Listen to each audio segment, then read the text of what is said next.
آج ویو 360 میں سیاسی اتفاق رائے کے ذریعے بنیادی معاشی اصلاحات پاکستان کی معیشت کو $2 ٹریلین تک پہنچا سکتی ہیں۔ پاکستان کے لیے ورلڈ بینک کے کنٹری ہیڈ سے ہماری خصوصی گفتگو۔ بھارت میں سیاسی درجہ حرارت عروج پر، عام انتخابات کا پہلا دن، ووٹرز کیا سوچ رہے ہیں؟ ایک بچہ جو پڑھائی میں بالکل ٹھیک تھا، اس کی پڑھائی میں شکایت آنے لگ جائے۔ اور جانیں گے کہ پاکستان کے بچوں میں ذہنی امراض کے کیسز کیوں بڑھ رہے ہیں۔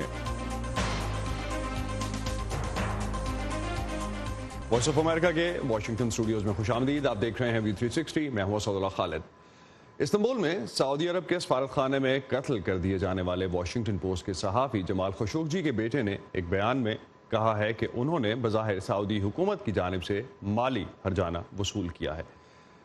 ارم عباسی اس وقت ہمارے ساتھ موجود ہیں۔ ارم، صالح خشوگی نے اپنے بیان میں شاہ سلمان اور ولی عہد محمد بن سلمان کو تمام سعودی عوام کا محافظ قرار دیا ہے، کیوں ضرورت پیش آئی صالح کو یہ بیان دینے کی؟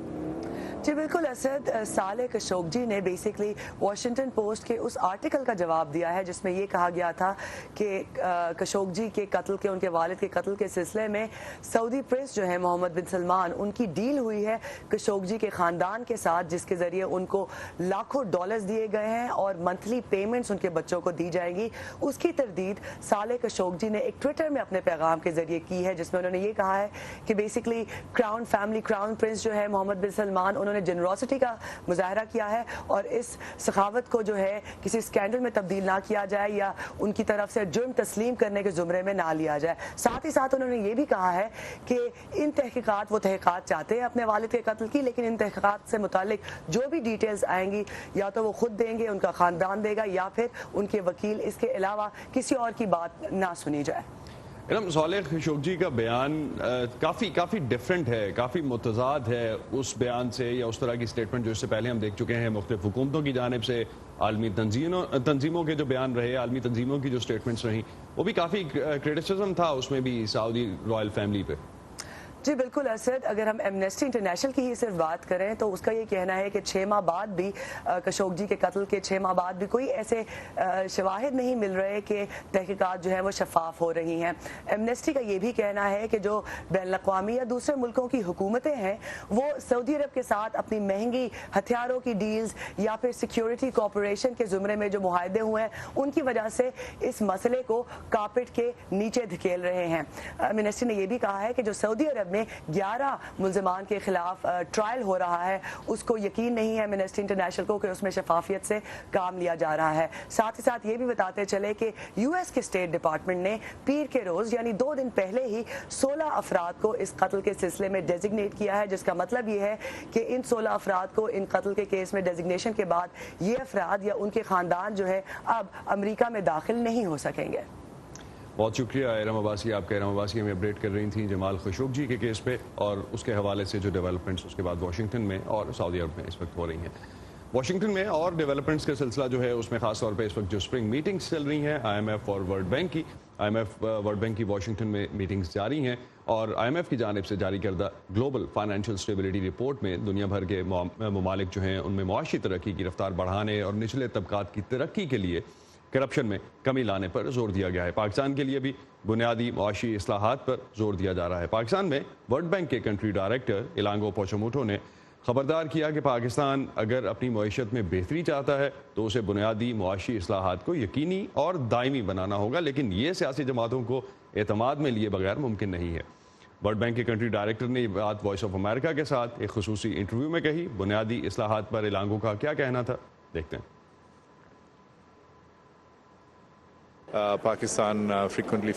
ہمیں پاکستان میں معیشت کا اتار چڑھاؤ دیکھتے ہوئے 10 سالوں سے بھی زیادہ کا عرصہ ہو چکا ہے۔ معیشت کے استحکام کے لیے پاکستان میں بنیادی اصلاحات کا تسلسل مستقل جاری رہنا ضروری ہے اور اس کے لیے تمام سیاسی جماعتوں کو اعتماد میں لینا ہوگا۔ اگر ایسا ہو تو ہمارے اعداد و شمار کے مطابق پاکستان 2047 میں $2 ٹریلین کی معیشت بن سکتا ہے۔ $2 ٹریلین اکانومی ورلڈ بینک کی کافی جو سٹیٹمنٹس رہی ہیں، اس پہ خاص طور پہ جو سروے ہوا اس پہ بات ہوتی رہی۔ تو کل جب میں نے کنٹری ڈائریکٹر سے یہ پوچھا کہ یہ ریفارمز کی ضرورت جو ہے وہ کیا کس شعبے میں ہے، تو ان کا کہنا تھا خاص طور پہ کہ توانائی کا شعبہ ایسا ہے جس میں خاص طور پہ پاکستان کو ریفارمز کی ضرورت ہے، جس میں ڈسکوز کے حوالے سے جو ایشوز ہیں وہ کافی لمبے چل رہے ہیں، اور آئی ایم ایف بھی اس طرح کی کنڈیشنلٹیز سامنے رکھتا ہوا نظر آتا ہے۔ Energy is an important cost factor. Pakistan میں کاروبار کرنے کے لیے توانائی پر خرچہ بہت اہم فیکٹر ہے، اور پھر توانائی کی ترسیل کا تسلسل بھی۔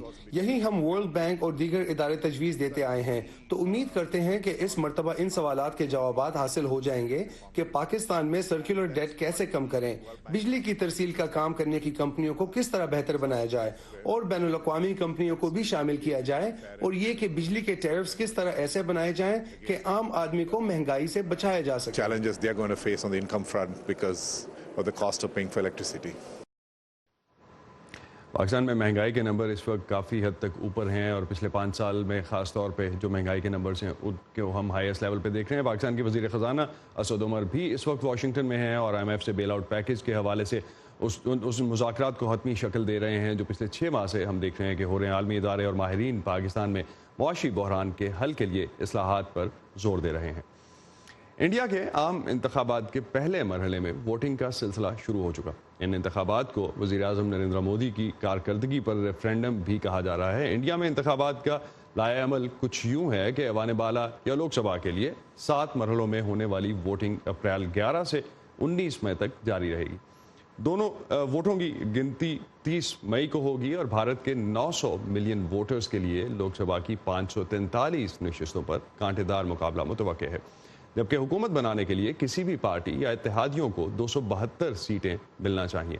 بھارت میں اس موقع پر ووٹرز کیا کہہ رہے ہیں، آئیے دیکھتے ہیں۔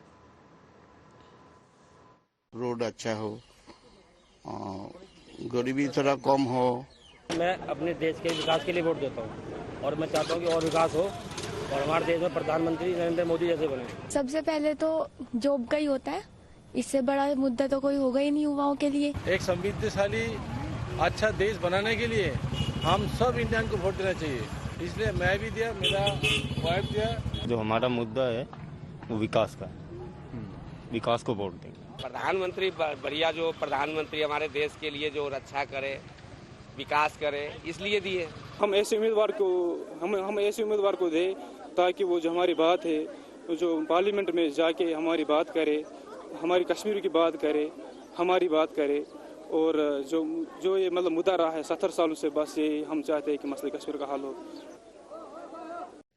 ہمارے ساتھ بھارتی عام انتخابات پر بات کرنے کے لیے اس وقت اسٹوڈیوز میں موجود ہیں دیپک ڈھوبال، اور خاص طور پہ انہوں نے 2014 کا الیکشن فیلڈ میں کور کیا تھا۔ آج ان سے اسٹوڈیو میں پوچھتے ہیں کہ آپ کس طرح سے ان الیکشنز کو دیکھ رہے ہیں۔ مودی کے جیتنے کی کافی باتیں ہیں، آپ کیا سمجھتے ہیں، مودی جیت رہے ہیں؟ ہاں، یہ میں اپنا جادو والا شیشہ نہیں لایا، اور چڑیاؤں نے بھی نہیں مجھے کچھ بتایا ہے، لیکن آن اے سیریس نوٹ 2014 کے مقابلے میں ابھی پھر انڈیا گیا تھا 2 ہفتے پہلے، 2014 کے مقابلے اگر آپ دیکھیں تو ایک فرق آپ کو نظر آتا ہے، اور وہ یہ کہ 2014 میں جس طریقے کے مودی کے فیور میں جس طریقے کا ماحول تھا، جس کو ہم کہتے ہیں ایک ہوا چل رہی تھی، آپ لوگوں فیل کر سکتے تھے جب آپ لوگوں سے بات کرتے تھے، کیونکہ اس سمے 10 سال تک کانگریس گورنمنٹ تھی، بڑے بڑے کرپشن کے کیسز آ رہے تھے، لوگ پریشان تھے، لوگوں کو لگ رہا تھا کہ ڈیولپمنٹ زیادہ ہونا چاہیے، اور ایسے میں مودی آئے تھے جن کی ایک بہت صاف ستھری امیج تھی، کوئی کرپشن کا چارج نہیں تھا، کام بھی انہوں نے گجرات کے اندر بہت اچھا کیا تھا، اور ایسے میں وہ جو سارے فیکٹرز تھے انہوں نے مودی کو وہاں تک پہنچایا، اور لینڈ سلائیڈ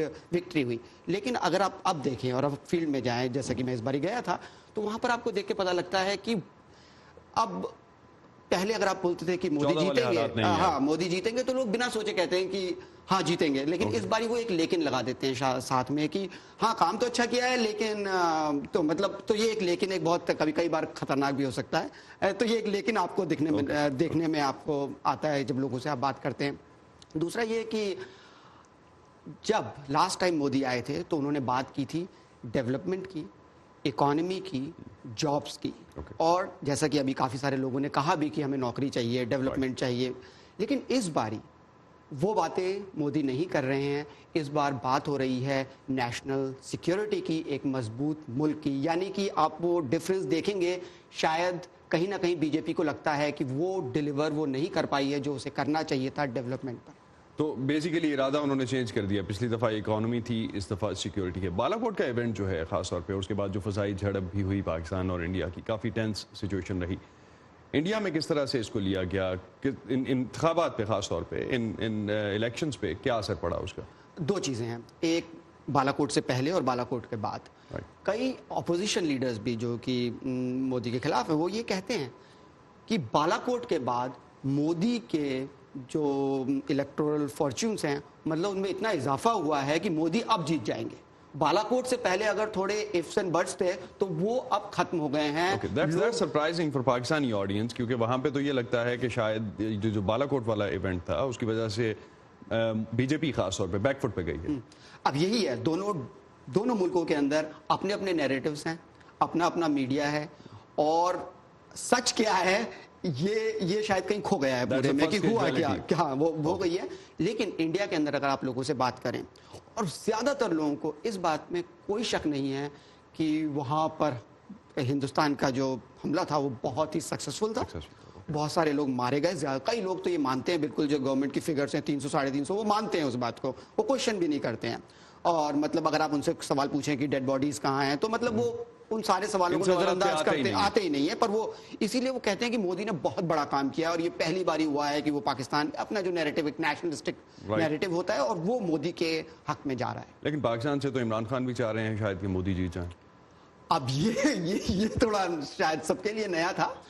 عمران خان نے ایک طرف کہا کہ ہم چاہتے ہیں کہ مودی آئیں اور مودی جیتیں، دوسری طرف پاکستان بالا کوٹ میں جرنلسٹ کو لے گیا، اور بالا کوٹ میں جرنلسٹ کو لے گیا ایک دن پہلے الیکشن سے، یہ دکھانے کے لیے دیکھیے کچھ ہوا ہی نہیں. یعنی مودی جو کہہ رہے ہیں وہ سب جھوٹ تھا، یعنی مودی کا جو بیسک ایجنڈا ہے اس کو آپ نے انڈرمائن کرا. اور دوسری طرف عمران خان نے یہ بات کہی. تو آج کل پوری دنیا کے اندر سمجھ نہیں آ رہا ہے، کئی لیڈرز ایسے ہیں جو وہ کچھ بات کہتے ہیں تو وہ کیا بہت سوچ سمجھ کے کہیں بھی بات ہوتی ہے یا آف دا کف ریمارک ہوتا ہے جس کو کہ بعد میں کسی اور طریقے سے لیا جائے. آف دا کف کین بھی آج کل کچھ بھی ہو رہا ہے. Thank you Deepak. دیپک دوبھال ہمارے ساتھ تھے، انڈین الیکشنز کے حوالے سے ان سے بات کر رہے تھے اور جان رہے تھے کہ کس طرح سے انڈین الیکشنز میں اس وقت جو ہے وہ سچویشن بنتی ہوئی نظر آتی ہے. مودی جی کے جیتنے کے چانسز جس پہ خاص طور پہ اکراس دا میڈیا بات ہو رہی ہے وہ کہاں تک ہیں. گزشتہ 7 سال سے برطانیہ میں ایکواڈور کے سفارت خانے میں پناہ لیے ہوئے وکی لیکس کے بانی جولین اسانج کو برطانوی پولیس نے گرفتار کر لیا ہے. برطانوی پولیس کے مطابق ایکواڈور کی حکومت نے جولین اسانج کی پناہ کو منسوخ کر دیا ہے، جس کے بعد سفارت خانے کی جانب سے بلائے جانے پر پولیس نے جولین اسانج کو گرفتار کر لیا. ایکواڈور کے صدر نے ویڈیو پیغام جاری کرتے ہوئے کہا ہے کہ جولین اسانج نے پناہ کی شرائط کی خلاف ورزی کی اور کئی غیر قانونی اقدامات کے مرتکب ہوئے ہیں. ان کا کہنا تھا کہ جولین اسانج کے اتحادیوں نے ایکواڈور کی حکومت کو دھمکیاں بھی دی ہیں، اور جولین اسانج کے اس جارحانہ اور مجرمانہ برتاؤ پر ایکواڈور کی حکومت ان کی پناہ معطل کرتی ہے. ساتھ ہی ان کا یہ بھی کہنا تھا کہ ایکواڈور اسانج کو کسی ایسے ملک کے حوالے نہیں کرے گا جہاں ان پر تشدد یا سزائے موت کا خطرہ ہو. جولین اسانج نے 2012 میں اس وقت ایکواڈور میں پناہ لی تھی جب سویڈن میں خواتین کو جنسی طور پر ہراساں کرنے کے مقدمے میں ضمانت پر تھے. برطانیہ کے وزیر داخلہ ساجد جاوید نے جولین اسانج کی گرفتاری کی تصدیق کرتے ہوئے کہا ہے کہ کوئی بھی قانون سے بالاتر نہیں. امریکہ کی اسپیشل رپورٹ. اب ایک آدمی ایک مقاؤ رقم جیب میں رکھ کے لے کے جائے گا لینے کے لیے، پتہ لگے گا میڈیسن نہیں آ رہی. State of health. میری اماں کا اٹیک ہوا تھا فالج کا، ویل چیئر آپ نے دیکھی تھی، چلنے کے قابل ہی نہیں تھی. پاکستان میں نظام صحت کی صورتحال کا جائزہ. ڈیلیوری کیسز آتے تو وہ بھی اپنے آپ اپنی مدد آپ ہی جاتے ہیں، تو ایمبولینس نہ ہونے کے برابر ہے. یہ ڈیٹا 100% صحیح پوری دنیا میں کہیں بھی نہیں ہو سکتا. پروگرام ویو 360 میں دیکھیے ویو 360 پیر سے جمعہ شام 7:30 بجے آج نیوز پر.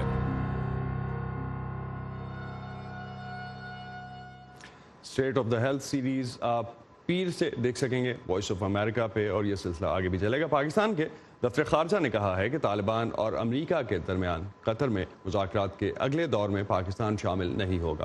اس خبر کی تفصیل کے لیے آپ آ سکتے ہیں ہماری ویب سائٹ پر، اور اگر آپ کو ویب سائٹ پر رسائی میں کوئی مشکل ہو رہی ہو تو اس کا بھی حل ہے.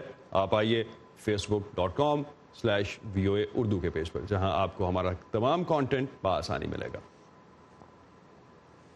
امریکہ افغانستان میں سن 2002 سے افغان خواتین کو معاشرے میں مردوں کے برابر حقوق دلانے کے لیے $1 بلین خرچ کر چکا ہے. اس کے باوجود سگار یا افغانستان کی تعمیر نو کے لیے امریکہ کے اسپیشل انسپیکٹر جنرل کی تازہ ترین رپورٹ میں کہا گیا ہے کہ خواتین کے حقوق کی صورتحال میں بہتری بہت کم یا ناکافی ہے. افغان روایات کے مطابق گھروں سے برقعوں میں ملبوس ہو کر نکلنے والی یہ خواتین کسی عام پارک میں نہیں بلکہ خواتین کے لیے مخصوص پارک میں اکٹھی ہوئی ہیں۔ ان کے یہاں آنے کا مقصد اپنے آپ کو جسمانی طور پر چست رکھنے کے لیے ورزش کرنا ہے۔ مجھے ڈاکٹر نے اتنی ورزش کرنے کو کہا ہے جتنی میں آسانی سے کر پاؤں۔ میں نے کم وقت میں اس کے کئی فائدے دیکھے ہیں۔ برقع پہننے کے باوجود کھلی جگہ پر ورزش کرنے کی وجہ سے انہیں مردوں کی جانب سے تنقید کا سامنا ہے۔ یہ یہاں سپورٹس کے لیے آتے ہیں، انہیں ایسا نہیں کرنا چاہیے۔ یہ سب کچھ انہیں اپنے گھروں میں کرنا چاہیے۔ یہ یہاں ورزش نہیں کر سکتی کیونکہ یہاں آس پاس مرد بھی ہوتے ہیں اور یہ سب مناسب نہیں ہے۔ مسئلہ یہ ہے کہ شہر میں ایسا کوئی جم نہیں جہاں صرف عورتیں ورزش کر سکیں۔ ہمارے پاس اس وقت کوئی ایسا جم نہیں جہاں خواتین الگ سے ورزش کر سکیں۔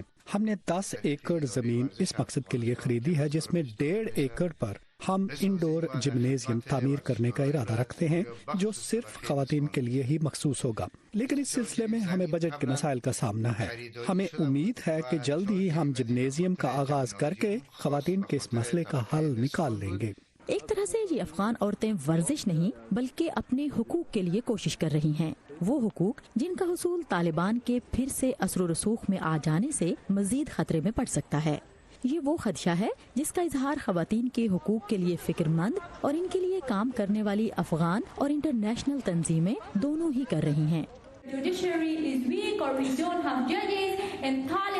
ہمارے ہاں چونکہ انصاف کا نظام کمزور ہے، ججز نہیں ہیں اور طالبان کا کنٹرول ہے، وہ جو چاہتے ہیں کرتے ہیں۔ یہی وجہ ہے کہ خواتین کے حقوق کے حصول میں بہت زیادہ مشکلات ہیں۔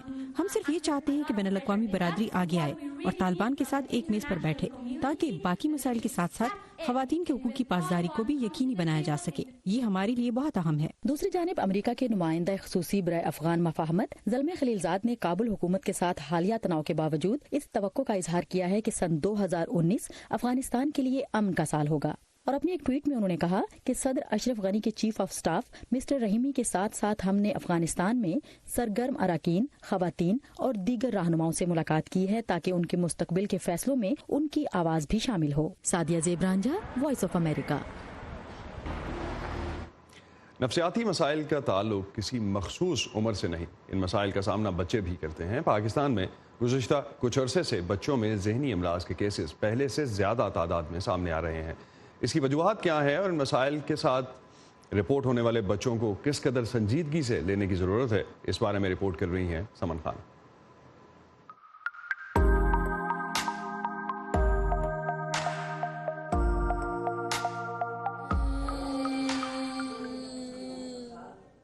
گیارہ سالہ فواد گردوں کے درد کی شکایت کرتا ہے، لیکن ڈاکٹروں کے مطابق یہ مسئلہ گردے نہیں بلکہ دماغ سے جڑا ہے، کیونکہ فواد کسی جسمانی نہیں بلکہ نفسیاتی بیماری کا شکار ہے۔ کبھی اس کے پاس لے کے جا رہے ہیں وہ 10,000 لے رہا ہے، اس کے پاس لے کے جا رہے ہیں وہ 5,000 لے رہا ہے، کوئی کہہ رہا ہے میں نے جن جلا دیے ہیں، کوئی کہتا ہے دوبارہ آئیں گے۔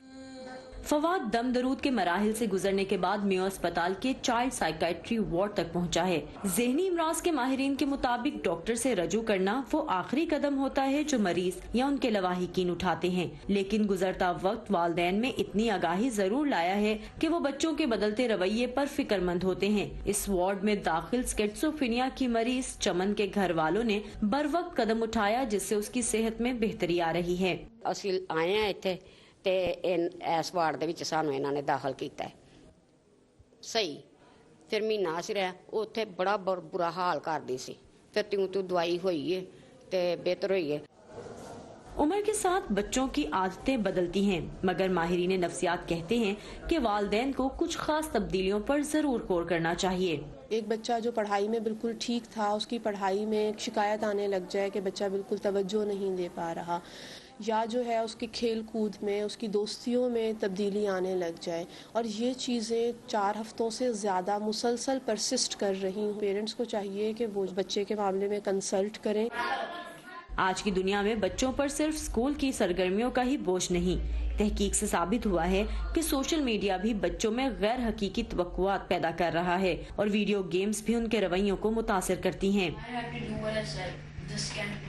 ہماری سوسائٹی میں بچوں میں بیہیویئر ایشوز، ایگریشن، کہنا نہ ماننا، لڑائی جھگڑا بہت زیادہ کرنا. ایڈولیسنٹس میں خاص طور پہ ٹین ایج بچوں میں ڈپریشن کا رسک ہم بہت زیادہ دیکھ رہے ہیں.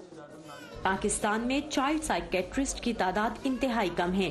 صوبہ پنجاب میں سرکاری سطح پر صرف میو اسپتال لاہور میں بچوں کے نفسیاتی مسائل کا کلینک اور وارڈ موجود ہیں، جبکہ چلڈرن اسپتال میں سیٹ اپ تو ہے لیکن بغیر پروفیسرز کے کام کیا جا رہا ہے. مگر ماہرین کا کہنا ہے کہ آگہی کی کمی بچوں کے علاج کی راہ میں سب سے بڑی رکاوٹ ہے. Saman Khan, voice of America, Lahore. Hollywood ایک ایسی جگہ جہاں کامیابی انتہائی مشکل ہے. ثاقب الاسلام نے ہالی ووڈ میں کچھ جنوبی ایشیائی اور مسلمان فنکاروں سے ان کے ہالی ووڈ تک کے سفر کے بارے میں بات کی اور جاننے کی کوشش کی کہ ہالی ووڈ میں کام کرنے کا مطلب اپنی زندگی، ثقافت اور مذہب کو بدلنا تو نہیں.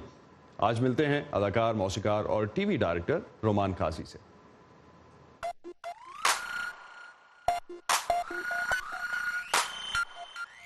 ہالی ووڈ خوابوں کی ایسی سرزمین ہے جہاں ہر قدم پر مشکلات ہیں. سب سے مشکل مرحلہ ایک نئے شہر میں جانا اور اکیلے رہنا تھا، اپنی زندگی کو تبدیل کرنا. اداکار، موسیقار اور ہدایت کار رومان قاضی جب سینٹ لوئس مزوری سے ہالی ووڈ کے سفر پر نکلے تو ان کا خواب اپنی کہانیاں بتانا تھا. ہمیں اسکرین پر مزید جنوبی ایشیائی چہروں کی ضرورت ہے. ہمیں اپنی کہانی بتانے والوں کی ضرورت ہے.